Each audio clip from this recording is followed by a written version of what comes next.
ইহুদি খ্রিস্টান জাতিরা হিন্দু বৌদ্ধ সকল জাতি চায় ইসলাম ধর্ম যাতে মাথা উঁচু করে দাঁড়াতে না পারে সবার এগুলি। আর যারা আছেন দেশের ভিতরে বাইরে গোয়েন্দা এজেন্ট হিসেবে কাজ করতেছেন তারাও মনে রাখেন ইসলাম ঠিকই মাথা দাঁড় হয়ে দাঁড়াবে, শুধু সময়ের অপেক্ষা।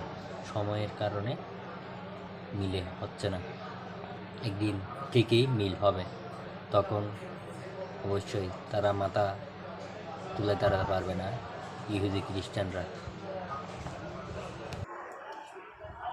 ইসলামকে রক্ষার জন্য ইরান জাতি যেভাবে লড়ে যাচ্ছে সেটা তাদের ন্যায্য অধিকার, নিজের জাতিকে রক্ষার এবং নিজের মাতৃভূমিকে বাঁচানোর শেষ আত্মরক্ষা ব্যবস্থা।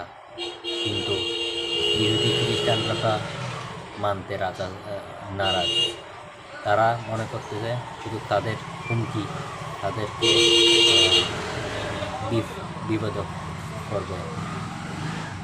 তারা চায় মধ্যপ্রাচ্য জুড়েই তাদের রাজত্ব কায়েম করে, আগেও করেছিল, এখনও করবে, ভবিষ্যতে তারা শক্তি প্রদর্শন করে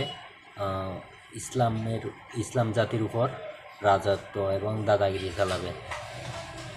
সেটাই তাদের মূল লক্ষ্য।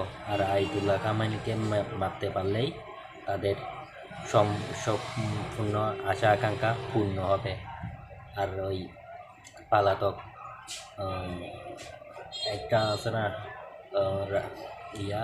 মন্ত্রী, তাকে এনে বসাবে তার ইচ্ছাতেই, মানে আমেরিকার ইচ্ছাতেই ইরান চলাফেরা করবে। আর ইরানের যত অস্ত্রগুলা বারুদ আছে সবগুলাই আমেরিকার লুটপাট করে নিয়ে যাবে।